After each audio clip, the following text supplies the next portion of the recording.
we couldn't be further from anything on any of these. If anything, Springer's more like Han Solo. What?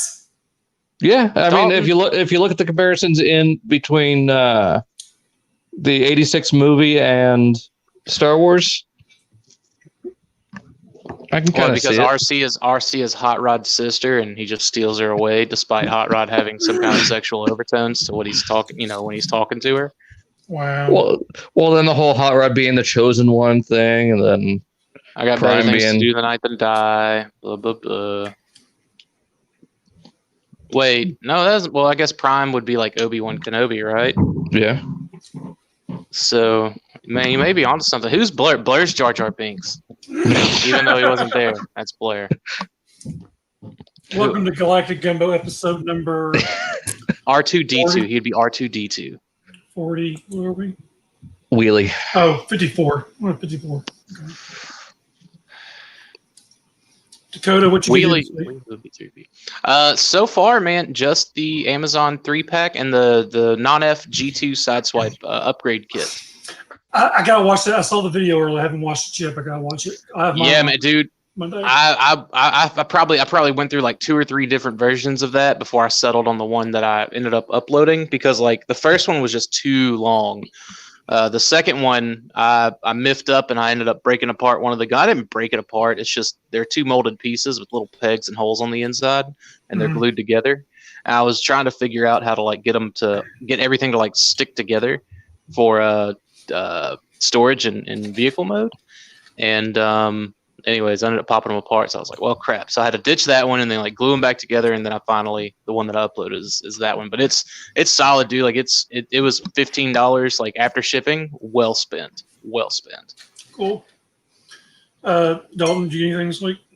I got the Amazon 3-pack, smoke screen, and barricade asshole. Dakota, you hear what he said? What? He said barricade asshole. Like that's what. I sent you the picture. The label. Oh yeah. Oh man, totally forgot about it. Yeah. When I mailed it out, I took a picture of it and sent it to Dakota. Like, hey, check this out. I go, yep, that'll piss him off. Yeah. Dude, did anybody else in the house get that, Dalton, or like were you the one that intercepted that package? I was the one who grabbed it. Okay. I was gonna say I could imagine like your sister or husband or whatever just being like, Dalton, Cookie Monster, bro. What? Like what does this mean? Explain. I don't want to talk about it. I want to fucking talk about it. I haven't wanted to talk about it for months, and it's still going on. Yeah, what I should have done is took that picture and made some postcards of it. Oh, no. And put it on the package and said, just put it on the box. No. Okay, Man, I'm effectively canceling my order from Mike's Toy Shop. That's fine. He's got a receipt. He can take it back. What else you get, Dalton? That's it. Okay. What'd you get, Mike? I also got the 3-pack Amazon. Oh, why don't we all just talk about that? What else did I get?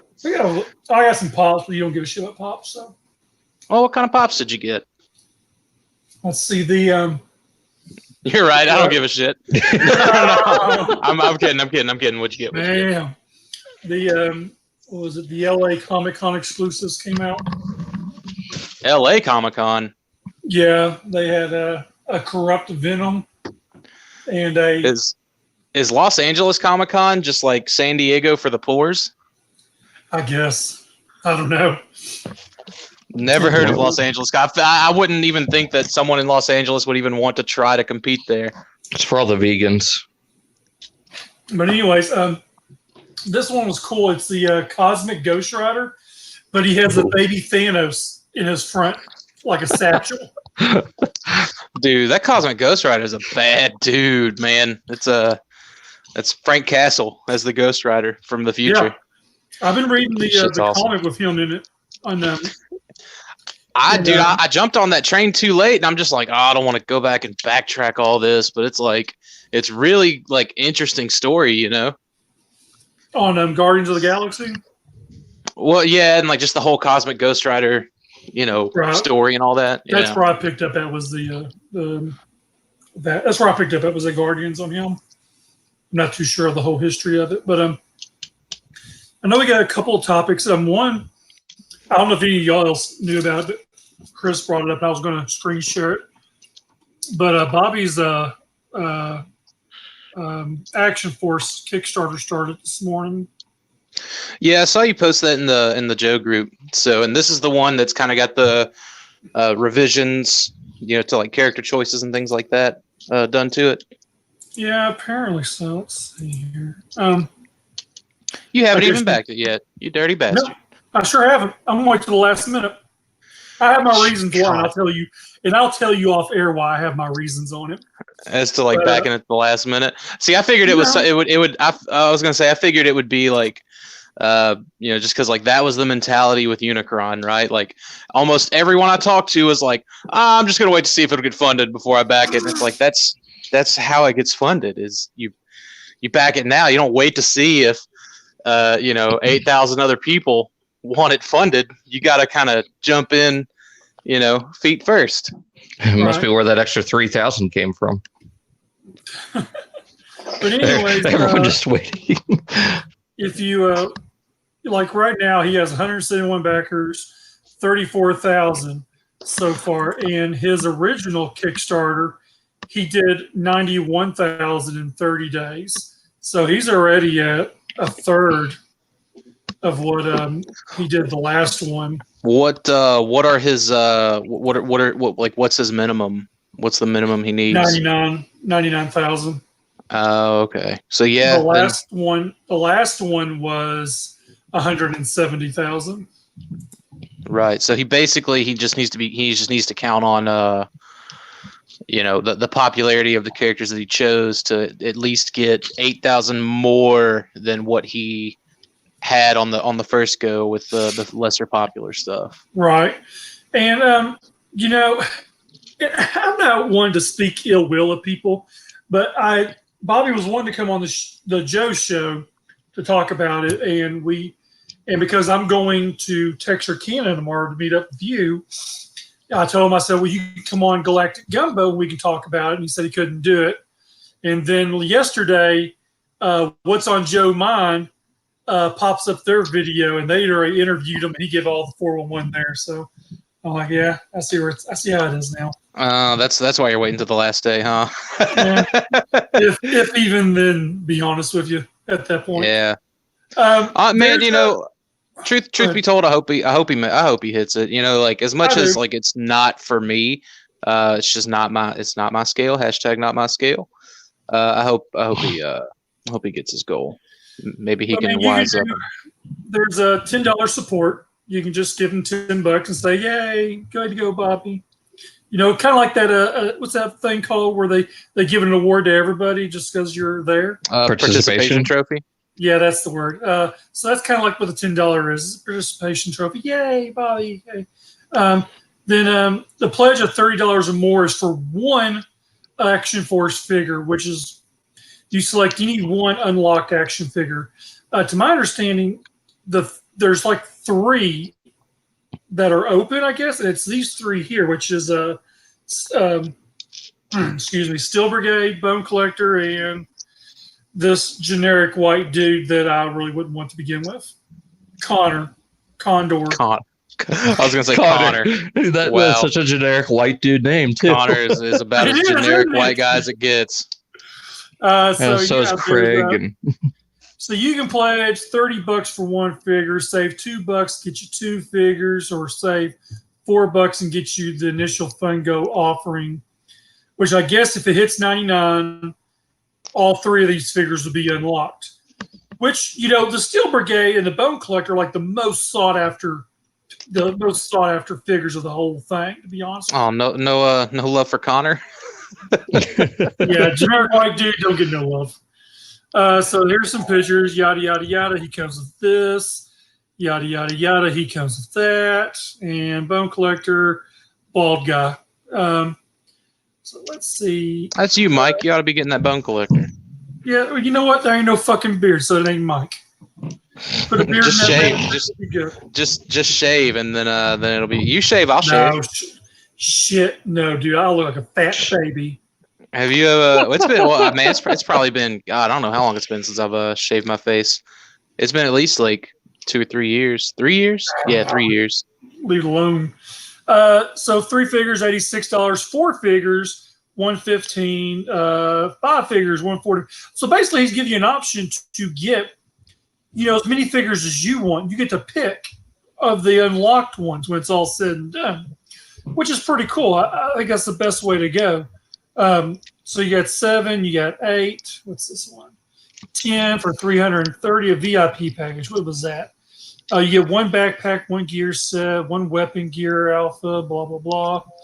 Art print by Bobby Val as well as discounted shipping. Okay. Okay. 400. You get 12 figures. 500. You get this, yada yada. Backpack gear, the weapon packs, or add-ons are extra. This here is cool. The early bird bonus. Early bird bonus. Steel Brigade Commander head, so you can swap out the helmets. First 200 backers that pledge for the VIP package or greater. So VIP package was how much was that shit? 5, 6, 7. That's VIP package 300. So $330. You need to spend $330 and be within the first 200 backers to get the special head. Which right now there's 29, so there's 171 people left to go on that one. But Right. it's cool looking head. It's a commander head, so for people who want to troop build the Steel Brigader, there you go. Right, and so like they would get their choice of a figure for that, so they could choose to troop build. Right. Okay, cool. So here is where it kind of jumps up on the stretch goals of everything, and he's doing something different. He's doing like some what is it? But kind of like troop building figures, add-on urban troopers, $20 add-on. But you can't add this unless he's hit $111,000. So you would have to go back through and just add on the add-on essentially. Right, if he hits $111,000. Right. And then if you want to get the gear pack for that figure, they have to make another $6,000, and you spend another $10. And then the next figure that he's talked about before is this Kirek, which actually I would really like him because that's the bearded bald guy that I like. And I like it just because it's me. Basically, that's what Mike's saying. It looks like me. You relate to him? Yeah. This one I don't agree with. You're taking one of the troopers and $159,000. Oh yeah, that probably wouldn't. I mean, I guess in the grand scheme of things, if the troopers weren't really all that sought after, then it wouldn't make any sense to make them part of the initial 3. Like there's a standpoint though where I think that regardless, like that's where numbers are going to deceive you. Like, so say 70% of the people, or say 60% of the people only like the troopers, opposed to like 75 that liked Clyde or Craig or whatever his name is, Connor. Like at that point, I think I would have gone with the 60% of the folks that would have liked the trooper, because they would have been more likely to buy 3 or more of those troopers, opposed to like somebody that's just only going to buy 1 Connor. Right. Again, like that's where I think that like numbers are going to deceive you a little bit. Well, he said that he did like a voting, and I think he had said at one point, right. Connor was one of the higher. We might as well just that dude's name is Connor now. that's what I'm saying, man. Like, so if 70% of the people like Connor, but 65 or 60% of the people like the troops, I would have foregone Connor and I would have done the troop because like again, you're only going to get one Connor, but you're more likely to pick up 4 troops, 5 troops, 6 troops, 3 troops, Exactly. 10 troops, whatever. See, in this here, if it was the Swarm Trooper, Steel Brigade, and the Bone Collector, man, I'd be on that like white on rice. Big Right. time. And you would have gotten at least a couple of troopers instead of like maybe a Steel Brigade, maybe a Bone Collector, and probably like no on the Connor. Exactly, a no on the Connor. That's at $150,000. Then another trooper, which is a Riot Trooper, 171, add 6 more for his pack. Then you got Trigger, another bald dude with a beard, sexy Bro, motherfucker. isn't Bobby bald as well with a beard? Yeah, but his beard ain't as bushy as these beards. Oh, okay. So yeah. So, anyways, I relate with this one too. I was gonna say like, why is Bobby just making toys of himself? Then Trigger was 198. Then the Eclipse, which my understanding was very high up there to the everyone was wanting her. So you're putting one of your sought out figures again at one of the, in my opinion, I hate to say it, as one of the I don't think it's a reach Unattainable. Yeah. Okay, let's go with that. I don't think it's going to happen. And I hate to say it. Yes and no. You don't want to just give all of the ones that everyone, like if everyone only wants like 3 or 4, you're going to want to have to put one of those just ever so much out of reach. So like, or maybe someone's just like, okay, I'm just gonna, I'll buy, a couple more of these. I'll pledge at this amount, and blah blah blah. So I get the business aspect of it there. Like as a consumer, yeah, it kind of sucks, but like them's the breaks really. Like, Yeah. You know what I mean? So weapon pack, $10 add-on, 223,000. This Pandora, she's pretty sexy as fuck. I like her, but she's 244,000. That's too much based on for a high me. price hooker. That the Pandora, she looks like me. That's Yeah, that's what that I can is. see that. Then there's a Desert Trooper and his accessory pack. Then Downrage. I think Downrage was like one of the ones where people were like, no, we don't need a rip-off ripcord. So Yeah. I see that one. And then you got the other Swarm Trooper at $304,000. So I'm like, damn. And now this is where I think he thinks it's at. He thinks people might spend enough money to get this female Steel Brigade Trooper. So he's doing a female Steel Brigade Trooper, but they've got to reach $325,000. Jesus. Damn. I mean, like I said, man, I don't want to, I don't want to be the guy that's just like, no, you're not going to do that, because, and I generally like, I hope he does. I hope he does reach that. But at the same time, it's like, golly.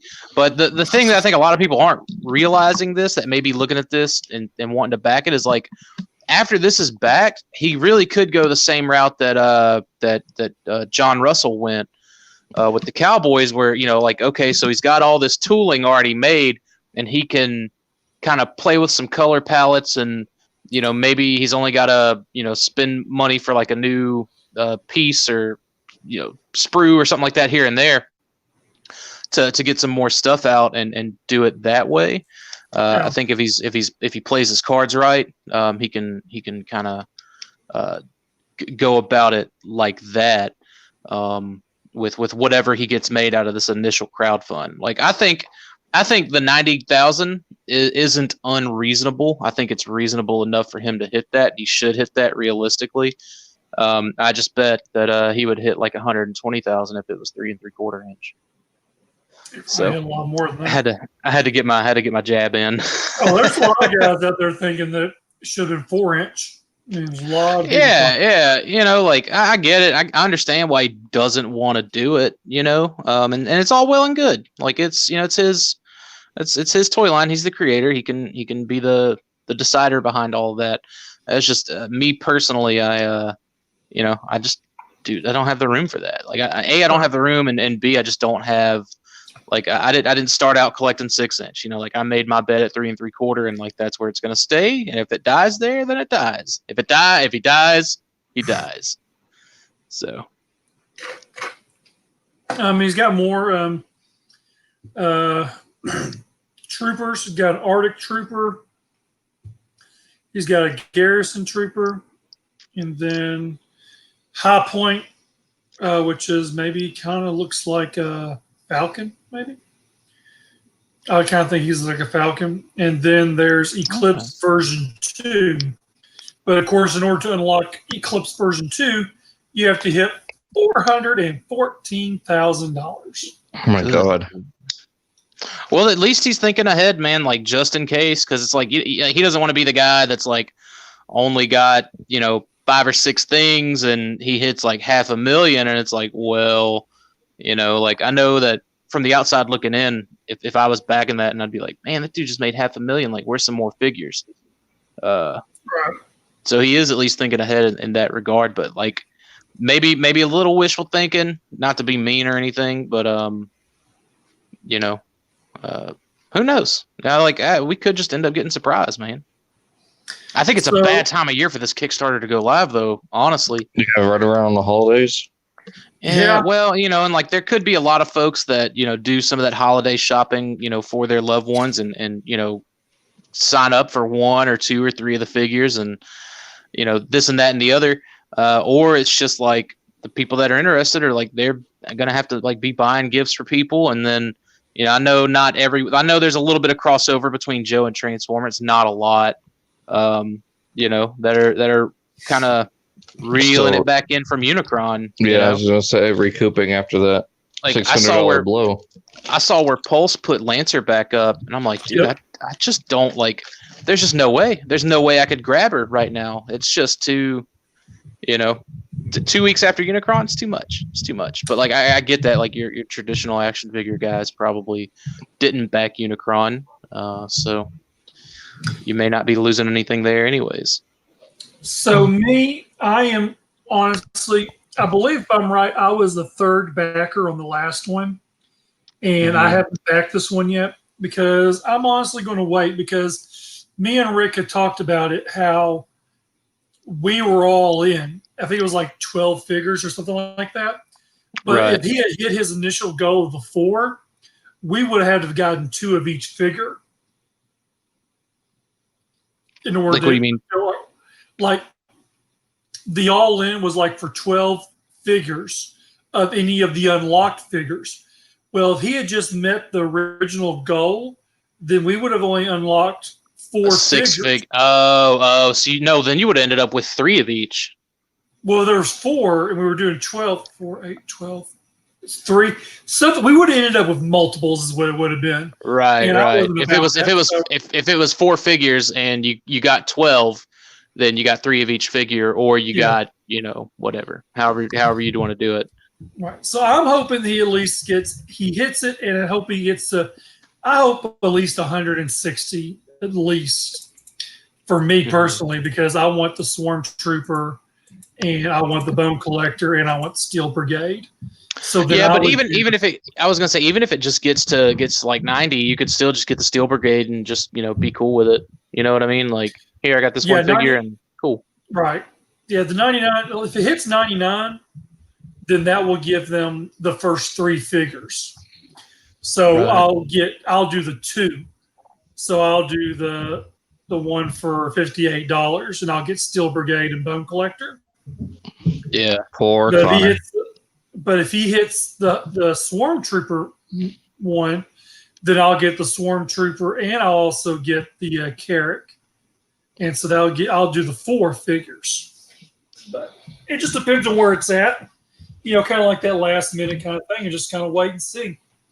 Yeah, see what's eating your wallet up too, stuff like that. Right. Well, not only that, it's just I don't want to sit there and say, yeah, I'll do the whole all-in thing like I did before or whatever, and then when it gets down to itty-gritty, then I'm stuck getting, 2 or 3 of each figure, and or I can just, troop build a whole bunch of Steel Brigade figures, but I don't like it that much.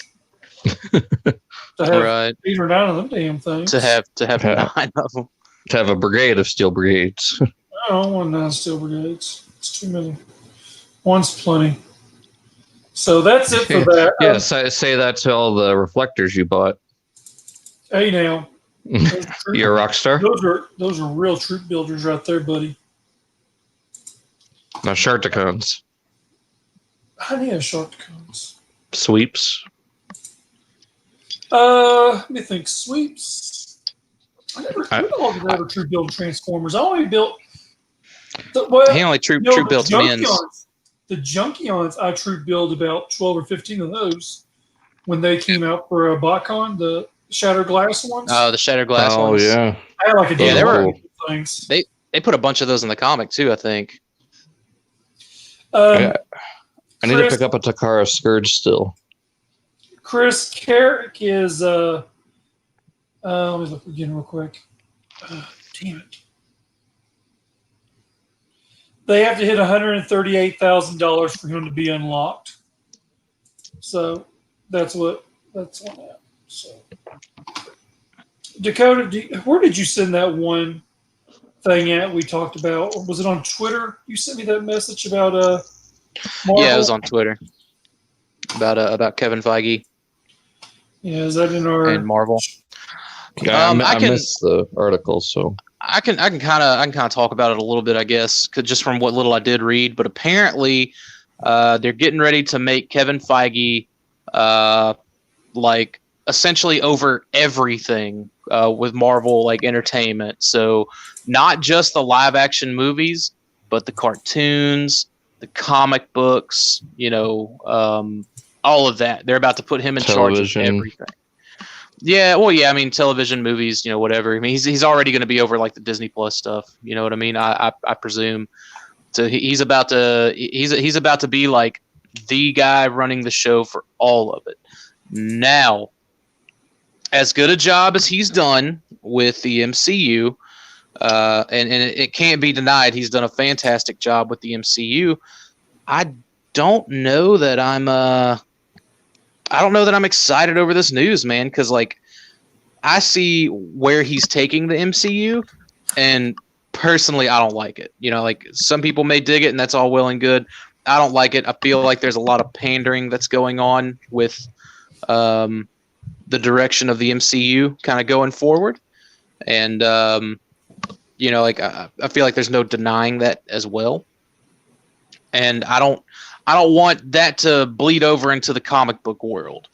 You know what I mean? To the comic book side of things. I don't want that to, like, I mean, if it's just where he'll be over the creative for the comic book, like movie tie-ins or just MCU tie-ins in general, I should say at this point, then cool. I think that's something that does need to happen. If it's only over the, those tie-ins, but if it's everything, then like, no, I'm really not going to be a fan of that. I'm probably going to, I may, for the first time ever, if that becomes the case, just drop out of buying Marvel books altogether. If he does, I mean, I'm willing to give anything a shot, right? But as it is now, the MCU ain't for me. That may change. It may not change. But if you were to tell me right now that all of my titles that I'm reading are going to change to essentially like make way for this new MCU direction going forward in them, then I would respectfully be like, all right, just if my stories wrap up, I'll wrap them up, and then I'm done, and then I can always come back to the table when creative direction changes. But I know that comic book sales are down, and I think it's not just Marvel. It's DC that some of their sales are down, and just comic book sales in general are down. So maybe that'll be the push that Marvel needs to boost those sales. And we're getting really good stuff out of Hickman's X-Men thing that just kind of like finished the initial kickoff with House and Powers, and that's something that I don't want to see go away, and that's something that I don't want Kevin Feige to put his hands on, in Hickman's master plan, just because he wants to kind of bridge a gap between books and MCU. They don't have to be connected, right? Just thematically, thematically changing the book to kind of, whatever the MCU version is wanting to kind of shoehorn in. That's my concern. On the flip side of that, it could be fantastic. Again, he did great things for the MCU. No doubt about it. But I don't know, man. I don't know what to think about it. Well, I mean, he's kind of, so are they going to give him free range over the comics as well? Yeah, he's going to be over all of it. Like he's going to be, it's going to all be, his decision. It's going to be his call. At the end of going in there and just start changing shit left and right. That's the thing. That's exactly what he did with the MCU, and made it into a powerhouse. And there's a lot of books that are falling behind in sales that really shouldn't be falling behind in sales, like Avengers, Captain America, stuff like that. Stuff that should be selling, like gangbusters, that just isn't and has not. And like Captain Marvel is another book that you would think, like whenever it had a new #1, you would think it should have sold regardless of, like Brie Larson and what you feel about her or whatever. But, when a new movie hits, there's typically going to be a new #1 to go with it, albeit unrelated. Well, I think a lot of that has to do with constantly rebooting comics. I'm so sick of it. I've been sick of it for years. Well, and it's not necessarily like rebooting comics, right? Like like you could consider what happened with X-Men recently, kind of a reboot. Like right after they just made this big deal with Extermination and Disassemble, you could say X-Men that they got a reboot, but it ended up being for the better. And it wasn't really a reboot. It's nothing's ever a hard reboot anymore. It's just a directional change after, a big story wraps up or something like that. Yeah. With the one about Brie Larson, in her comic, I guess, me being a 40-year-old white guy, maybe I wouldn't have bought it either. She sat there and badmouthed. Well, it wasn't her. Like it wasn't based on Brie Larson's Captain Marvel. It was the current Marvel Comics Captain Marvel. It was just, they were just relaunching her title to coincide with the movie to try to, pick up on sales.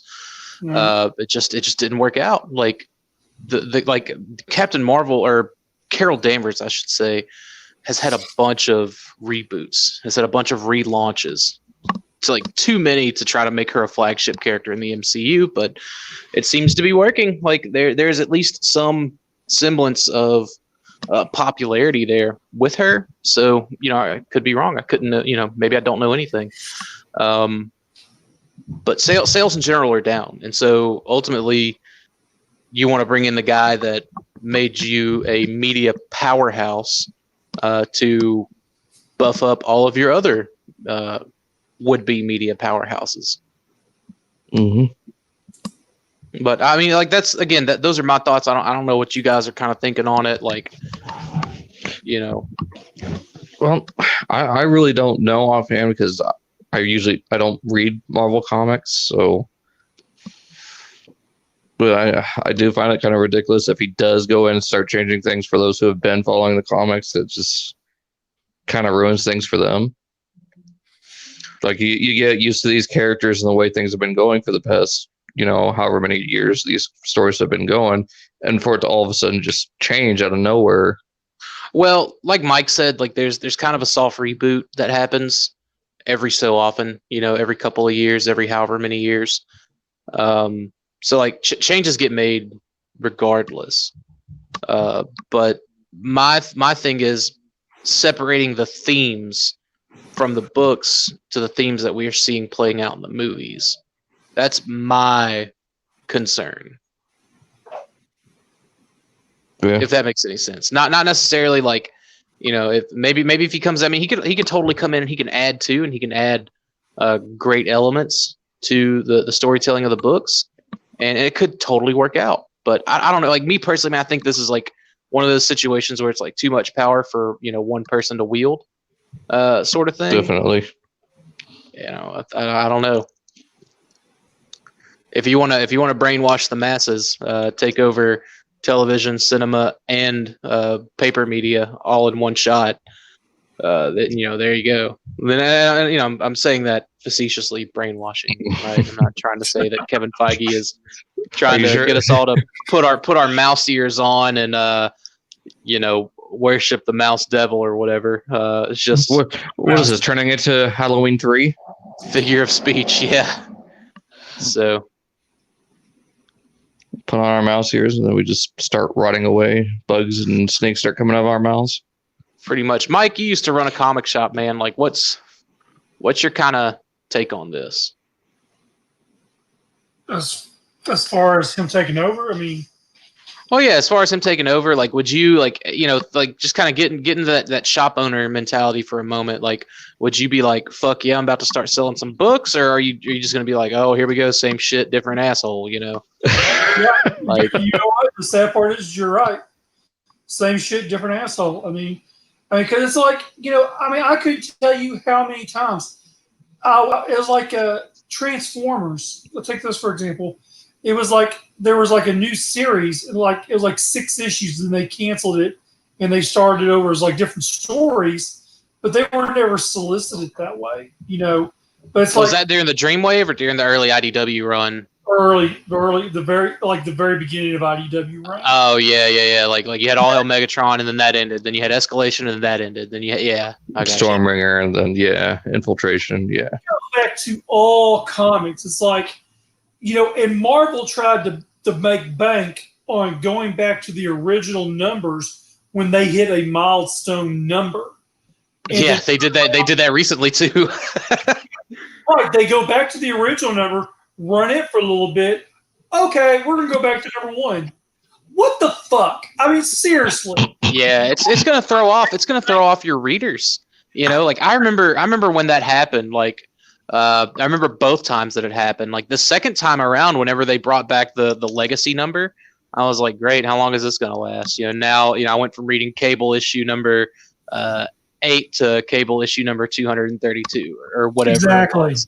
Then, Now, I went back and got those copies when they came out with the 600s and 700s. Yeah, I went ahead and got them. DC suckered me in when they went to Superman 1000.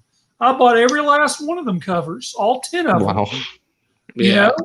And now Batman, no, I picked up a cover and got it at a comic book shop that was running them for half off to get rid of the extra backstock he had of them. Yeah, most recently, Marvel did the lenticular covers where it was kind of like that image changing thing. I love those covers. So, and like they suckered me into it. Every book that I was reading, I went and tracked down that lenticular cover. Every single book. Take this for example. DC did a Justice League book a few years ago where there were 52 different covers. When they did the new 52? Well, no, it was because of each cover, it was one issue, all those covers, and each one was the flag of the United States, each state's flag. Wow. Plus Puerto Rico, and I think the American flag is what it was. Right. So, wow. He has a bundle of, I think it's that bundle where it's like all 52 books. And you're looking at paying for 2 or 3 years. And I'm sure he's got like $200 on it, He's got like cover price minus a little bit less, but like once a year he'll run a sale where you can get like one item in the whole store 50% off. Oh, wow. And I've thought about that for years. My local shop does that too, where they do a weekend sale, and it's like you come in, you buy like certain things will be like a certain percentage off. Last time I kind of slept on it and didn't show up because they had some of those acrylic slabs that I wanted to get to replace those really cheap like plastic frames that I bought from Second and Charles. I wanted to get those acrylic slabs. Yeah. And then like they were, I think he had them like up to 40% off, and I need 5 of them for the books that I have displayed, the variant covers I have displayed, and I just didn't get them. But yeah, dude, like that cover game is something else too, man. Like I'm glad that I'm not crazy about covers, and usually my particular shop, you know, like whenever the Unicron books came out, the B cover was a, you know, kind of you get it and it made a big picture, right? It was a connecting cover variant. I was like, hey guys, I really want the B covers for this. And they were like, yeah, sure, that's fine. You know, we can do that for you. And I was like, great. But then there's stuff like whenever I think House of X #1 dropped, there was like a 1 in 100 variant cover. And it's like, you're not paying any less than like $80 for that thing. You know, like it's that cheap then. Usually the variants were the thumb was always, if it's a 1 in 10, $10, 1 in 20, 20, 1 in 100, $100 book. Yeah, I mean, this was the week that House of X #1 dropped, and it was essentially like an homage to Giant Size X-Men. It wasn't the same style of cover; it was just the characters that were on that cover. And I really thought, and I think if had they gone for the full homage, I would have dropped the $80 on it, just because I really like that cover. Just, you know, and then like I have the BotCon Wreckers #1 issue that has that cover homage to it. You know, just because it's just a cover that I like, and I like the homages to it. But you know, it's silly. Like it's too damn silly. Like just to even get into that. So like that's why like I've been really fortunate of just kind of like being able to like steer clear of those. But it's maddening. It is absolutely maddening. Yeah, but, you know, I remember when I first started collecting, and I was early 90s, and it was early 90s. No, I think it was late 80s. Whenever year Death of Superman started is when I started collecting comics. Because it was before that actually, but I had started wearing glasses and having reading issues, and the doctor told my parents to give them some comic books. Kids like to read comic books. Well, here I am, 41 years old. I can't read a book without pictures in it. So yeah. Thank you, eye doctor from 30 some odd years ago. I appreciate that. Right. So, you know, I've been going to the same comic book store since I was a child. And, you know, unless I had my own comic book store, then I read my own books. But, you know, books have changed. Like back in my day when there were multiple printings of comics, they didn't change the covers. They put a Roman numeral in the corner of underneath the issue number. Like the Death of Superman, the original Death of Superman had 4 different prints. If you look underneath the numbers, you'll see a Roman numeral. It'll be 2, 3, and 4. And if I remember correctly, the color of Superman in the shade, they changed the colors on that. And then, of course, there's the Black Bag edition, which was the cover on that was a tombstone of Superman. But, that's interesting. Like I know they definitely did that in the 90s because I know there's an issue of Wolverine, and it's like the second printing is actually the more coveted cover than the first printing. And like now, like, you know, with some of the more modern books, granted, I typically, if it's a book I want, I've already got the first cover, or I'll go on eBay and look for a lot of someone who has, you know, the first covers or whatever. Yeah. But like I know with like X-Men Blue and Gold is just one that comes to mind almost immediately. If you wanted to get X-Men Prime, the reprint where like the first X-Men Prime had yellow. The word Prime was in yellow. The reprint, the word Prime was in blue.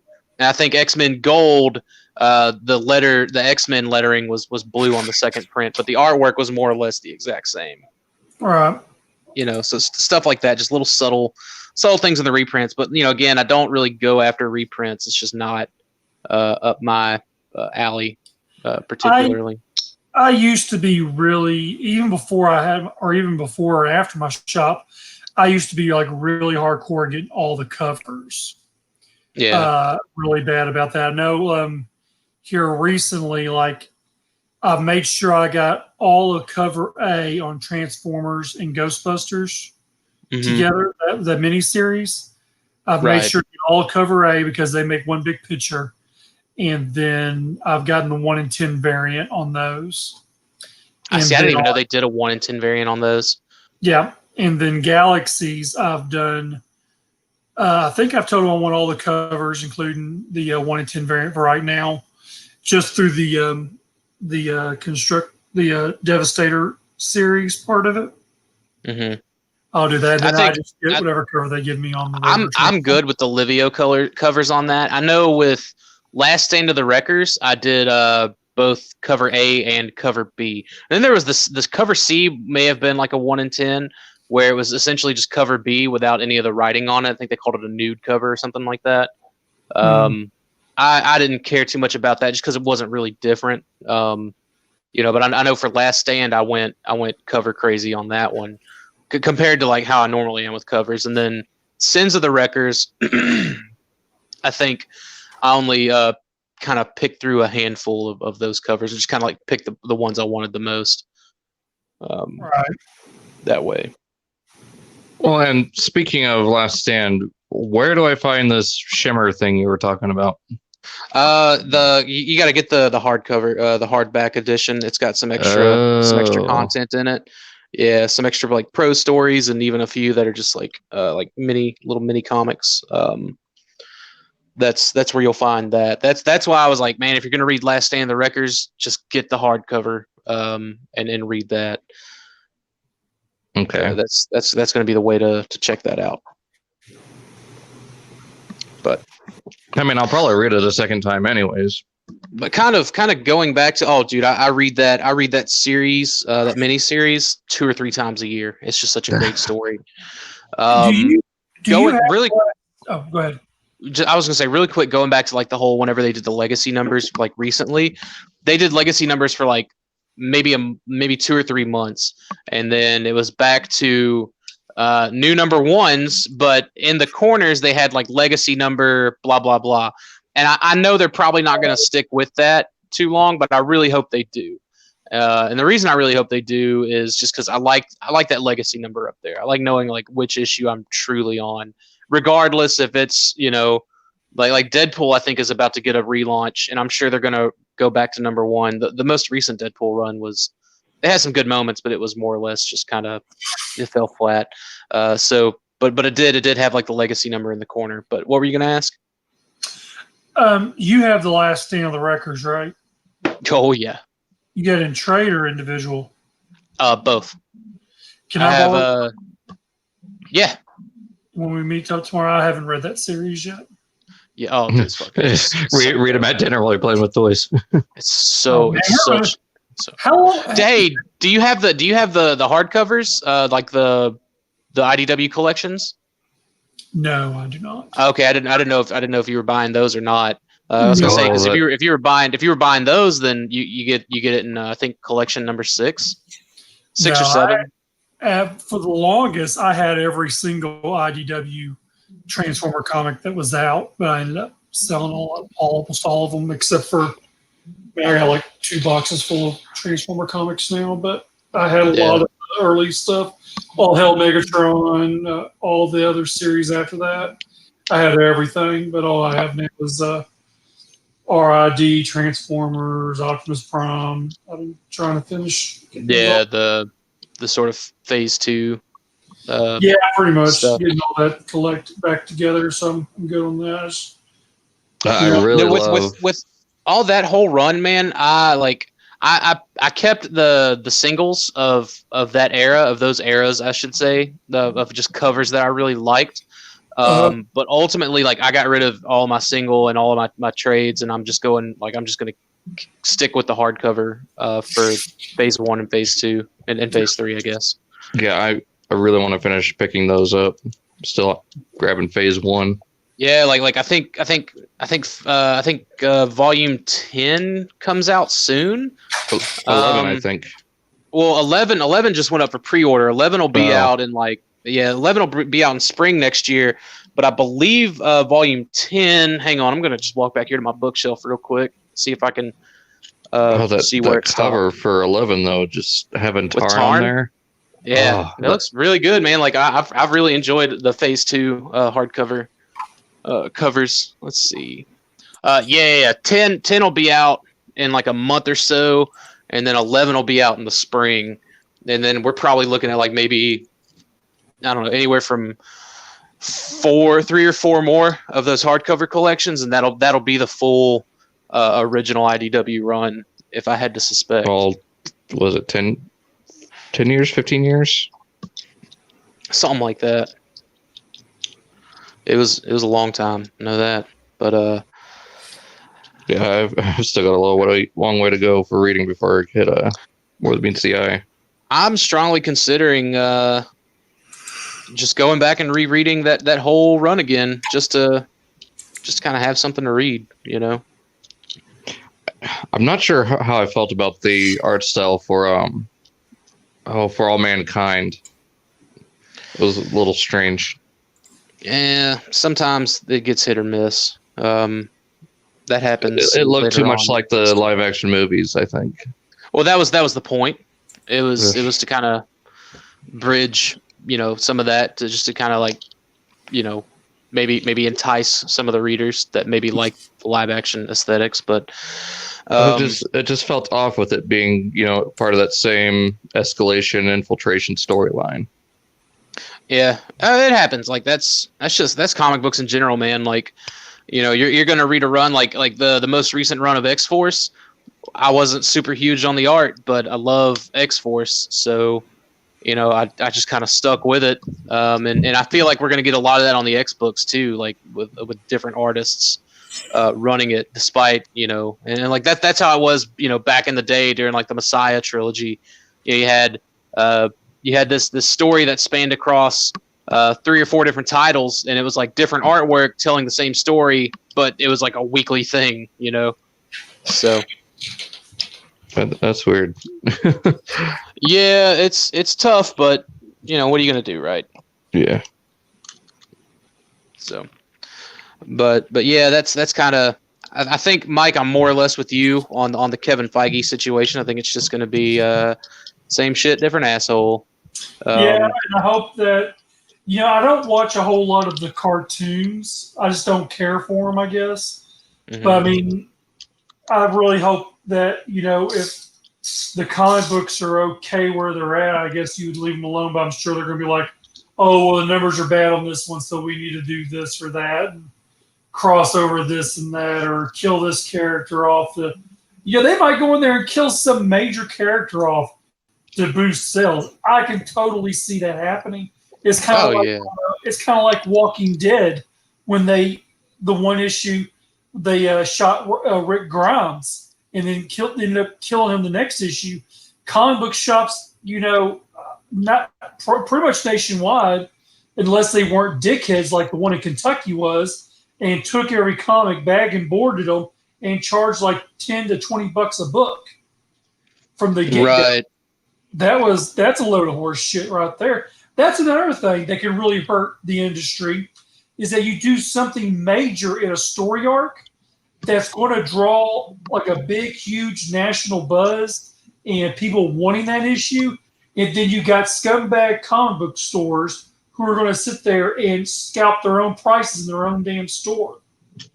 Yeah, and that's where things like, you know, you kind of have power as a consumer with that, because if your comic book shop does that, you can report them to Diamond. You know, you can email Diamond Distribution and be like, hey, look, my comic shop did this, you know, and I think it's like, I don't know if it's necessarily like unethical, right? Like a business can choose to sell whatever they want for whatever price they want, you know. There are some guidelines. When I had mine, I can't remember all the guidelines, but there are guidelines. I know, like for my Marvel, it was a straight across the board 50% discount off covers. So I was making 50%, but I think you had to go by the suggested retail price. And I offered 10% discount to my subscribers. So they all 10% off all their books. You know, but there are some guidelines you have to follow as an account. Right. Right, and I think those guidelines are more or less to do with like not undercutting maybe like local other local area to keep competition healthy, but not where you're like instead of you making 50%, you like you cutting it back to 25 so you can make more per volume and have more money in your pocket. Like, I think it's more or less on the undercut. I don't know what the guidelines are for the upcharge, especially of like the week that a book releases. But like that's just one of those deals where you can just like you contact Diamond and be like, hey, look, you distribute to my local comic shop because Diamond distributes to all of them. This is what they did. This is the week that this book came out. I'm subscribed to it. It's added to my weekly pools and has been for however long. And my comic shop owner decided that he was gonna, make a 400% profit margin on every issue this week, just because something popular happened in it. I believe you can get with Diamond and they can kind of jerk that shop owner around and set them straight. I don't know if they can fine them. I don't know. I don't know what the repercussions are there. Yeah, well, regardless, they can. Then they may blacklist them. Who knows? They should do something. They could probably call and be like, "Hey, we got reports you're doing this. This is the guidelines of your contract state. You have to sell by the suggested rate." There was a huge contract I had to sign when I did my comic shop years ago, and there's something along the lines of something like that. Yeah. So I'm sure the same can be said. Like I don't know. Like I wasn't reading Walking Dead, so there wasn't like any kind of crazy. I didn't. It's not like it was added to my pool, so I don't know if my comic shop participated in those kind of shenanigans. But mostly the guys that run mine are really cool. They're on the up and up about stuff. So. You can't assume everyone's doing it right. You just gotta watch out for the bad ones. But it's like where I'm at, my shop totally could do that because the closest comic shop is 90 minutes away.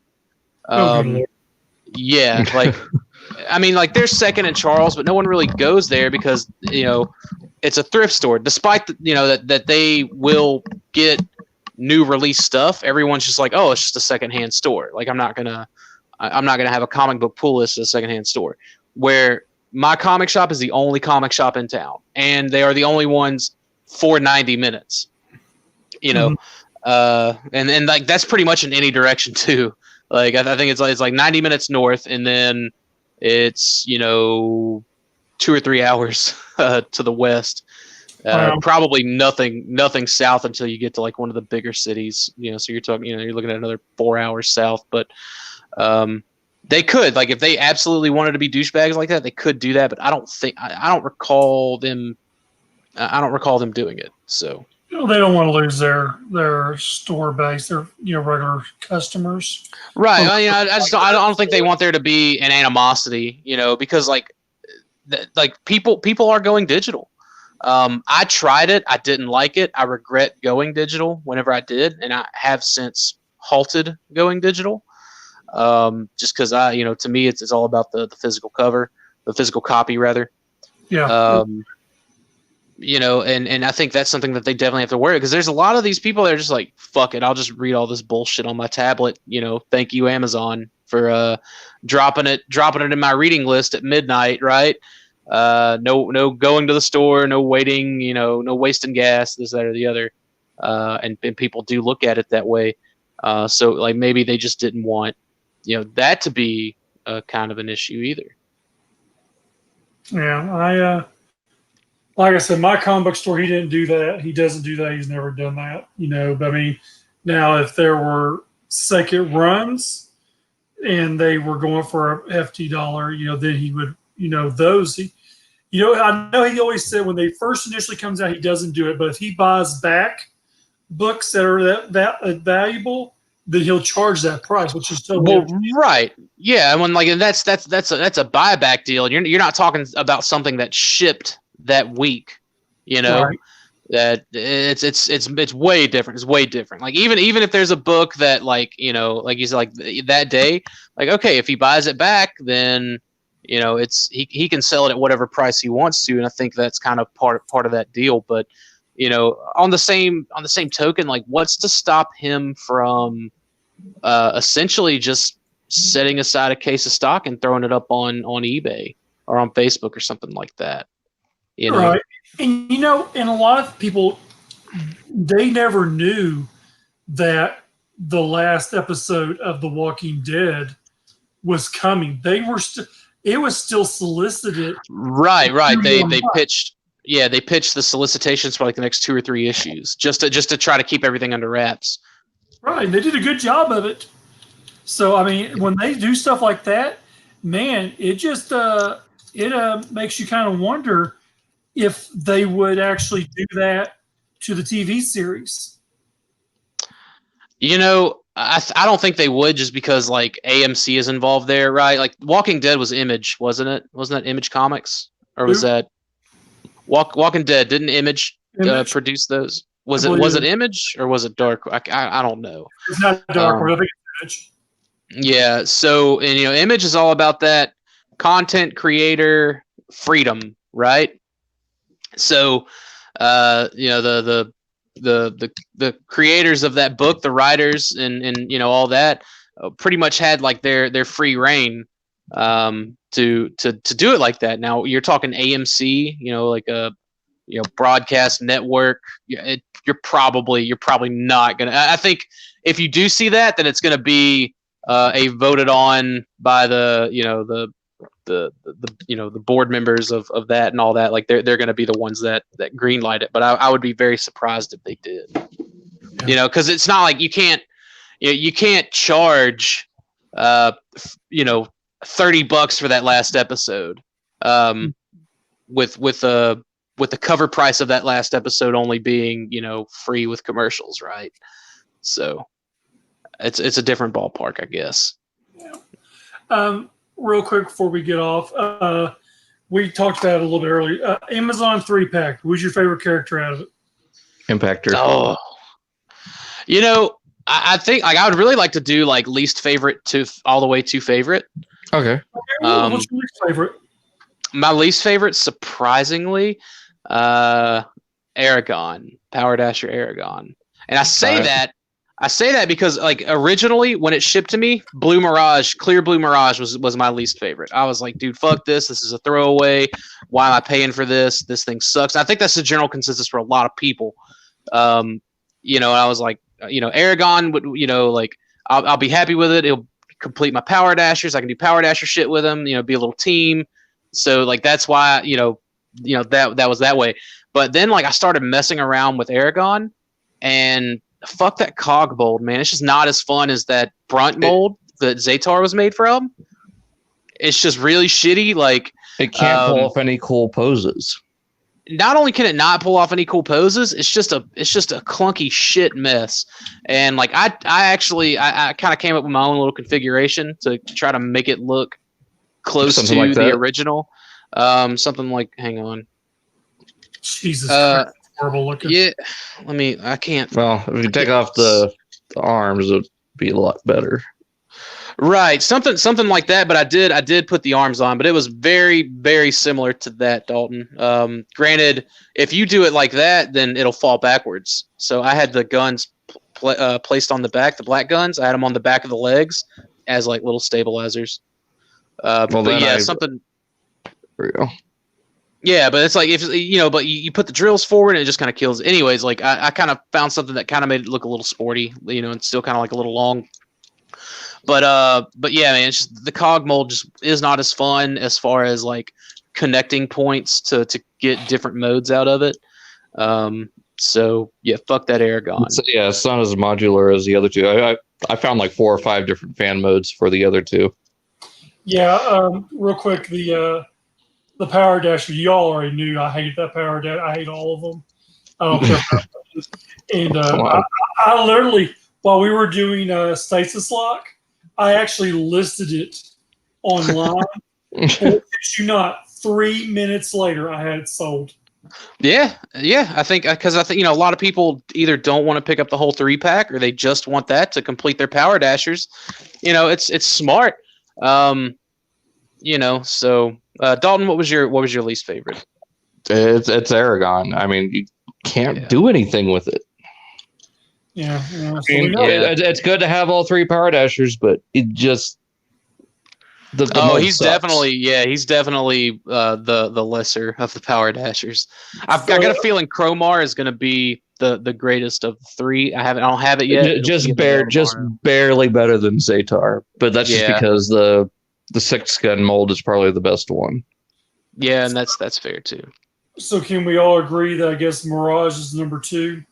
Yeah, I think we can all agree on that universally as well. But like, here's the thing, man. Like, Mirage has potential to be like even better than Impactor. Like, if there's an upgrade kit that comes out for Siege Impactor that does give the IDW head and a new chest plate and all that shit that we were kind of talking about earlier, then I think that would move, for me, that would move the clear blue Mirage up to the number 1 spot. And I'll tell you why. Impactor is clearly the favorite, just because he's got that old IDW head, very last stand of the wreckers. I like the deco on it, but if a company came out that would equally upgrade the Siege version, the retail Siege version, to have a new head and a new chest piece and a new turret, same thing that you could apply to this one if you wanted to, then it makes it kind of moot, right? Like it takes away like whatever special thing this one has for having this cool head sculpt. But the Clear Blue Mirage, as a customizer, I have a potential for not only just a really cool looking custom painted Mirage on my shelf, but I also see dollar signs for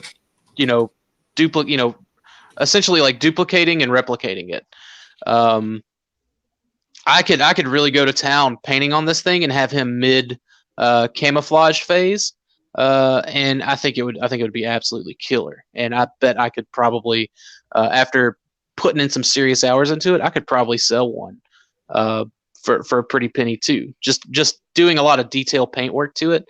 So Mirage has that potential to be the best one of the 3-pack. It's dependent upon another company coming out with an upgrade for the Impactor. But the Mirage really did surprise me. I like the Mirage because I took the picture I posted was actually mine. I went ahead and switched out some limbs between to do it like the like the half phasing in and out.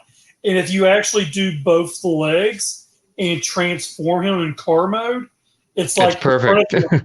The front of him is phasing in. Is phasing, yeah. Yeah, it's so awesome. I mean, so that was really cool. The least part I like about the Mirage in the 3-pack is the head.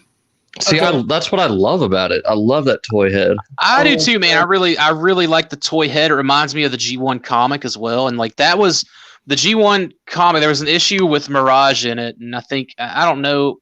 I couldn't tell you the contents of the story. I just know for sure I remember Mirage. But that G1 comic, that 80, that Marvel comic had the toy head, right? And I'm seeing that, and man, like I'm just, oh dude, I love that. It's so cool. Over the Toon head, which I'm not gonna hate on the Toon head either whenever I get it, but I can't wait to. I'm sure they're going to they're going to take the path of least resistance and do a Diaclone version of it. As much as I would love either a G2 Leadfoot or a G2 Mirage. They'll probably even do Slapdash. Yeah, they could do that too. They could totally retool like the chest and some other things like that if you wanted to get that out of it. But I think they're going to go the path of least resistance and do the Diaclone, do the Liger, and I wouldn't be as thrilled about that personally as I would. Which is supposed to be surprising. It turns out to be Crasher or Fracture. I don't know who those are. Yeah, it's G1. Okay, it's GoBots. Oh, okay. Okay, Fracture they did. Well, Fracture they did in the the classics mold for the movie. Yeah, the movie classic. Yeah, they did that. That's why I got confused on them. But the Impactor, and I have my Impactors displayed with the 3-pack in robot mode and the retail one in vehicle mode in front of him. Mm-hmm. That's how I've just played mine. I mean, I was very hesitant about it at first until I saw how big he was and how easy his transformation was. It's fun. It's a Yeah, very cool transformation toy. it Very really is. You know, for something so simple. The way the Right. treads work, we just well, that swing around. right. With with the wheeling on it, not as good on it, but I mean, it's a very good toy compared to the one we got from the collectors club. Is a really, I mean, just really good I toy. I actually talked about in my review I compared it with the Mastermind Creations and with the one from the club. I really love, and I guess I'll just kind of like spoil it now. I really love how this impactor almost measures almost like just about with the club impactor, and you can really see where it's like, okay, this is impactor, and then now this is impactor after he got his combiner upgrades. You know, I can see that. because in the story, he had the upgrades applied to himself, later on or whatever. So that's why I'm like I really like that a lot. And I have the Mastermind Creations. The MMC version is going to continue to live on my IDW record shelf. The retail one, I kind of have like an Operation Volcano record shelf that I'm pretty much only using official Hasbro toys for because they look like that 80s style comic and toy type of aesthetic where like Generations and Third Party is definitely that IDW look. So I'll have I'll have both, man. I'll have a Last Stand of the record shelf, and I'll have a Last Stand and a Sins of the record shelf, I should say, and then I'll have like that Operation Volcano shelf, Kind of Marvel UK. Really good. Yeah, very Marvel UK, and then very IDW. Just sort of right there. One, it's Thunder. It's Wreckage and the Pretenders, and then it's IDW, then it's Operation Volcano, and then I think I just have like a random shelf of nonsense like Scavengers and some movie toys, just stuff that doesn't belong anywhere else. We just need a Wreck and Ruin. Come on, Hasbro. Almost. And then a Verity Carlo, a new Pyro, new Guzzle. Right. I would love to get all of G Storm. 1.5. If they could do all of G 1.5, I would buy it all. Like, and then a lot of cases, most of that stuff wouldn't even cross pollinate with Operation Volcano and the IDW stuff, so I wouldn't have to worry about buying duplicates. I'm really hoping they pepper at that in throughout Earthrise, that it's just not 84, 85 again. I think they just kind of I think they just kind of pitched it that way. I'm curious to see. There's London Comic Con. We're supposed to be seeing some reveals, and I think that's when we're going to see some of the Decepticons and stuff like that. So maybe Wave 2 stuff. Yeah, let's just kind of play the waiting game. They're gonna sell it with the 84 cast, but I think they're gonna bring it home with some more nobodies. But yeah, dude, this impactor right now, I really don't know where I'm gonna put this particular impactor. I may stick it up there with the the Wreckage combiner and that stuff. I may just kind of put him up there, and that'll be that. Yeah. I was gonna put him because the only retail Siege toy that I have is Megatron, and I was gonna put him with Megatron. Maybe if we get a Galaxy's like record story or something like that, I'll have some more stuff to kind of think about putting him with. But for the time being, I don't know. I don't know what I'm gonna do with him. I can't stop messing with it. It's great. I mean, they both look great. Like I'm really looking forward to getting the retail Mirage and Impactor tomorrow from you, Mike, because like I love aesthetically. I'm really loving these figures. Right.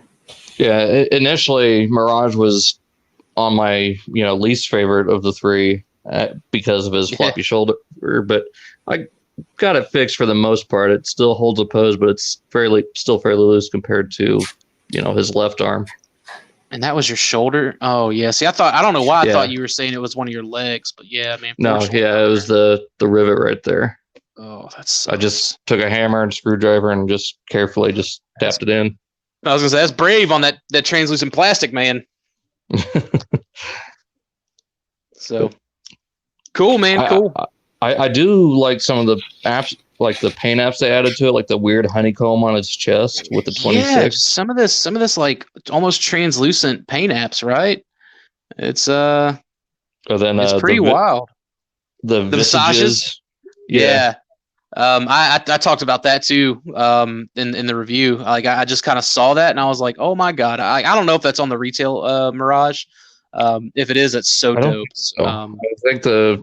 I think the spoilers are just silver. Oh yeah, the Visages thing is that's his bar on the Lost Light. You know, he's got a bar and Swerve has a bar. So like I saw that and I was like, oh, this is too incredible. I couldn't tell what the other side was. This like it's a weird Z with a CBC and some other weird logo and then like X120 or something, 1ZO or something like that. Yeah. I don't know what any of that is. I don't know what any of that has to do. But the Visages thing I saw and I think that's incredible. That's love, man. That's fan service right there. I don't care what anyone says.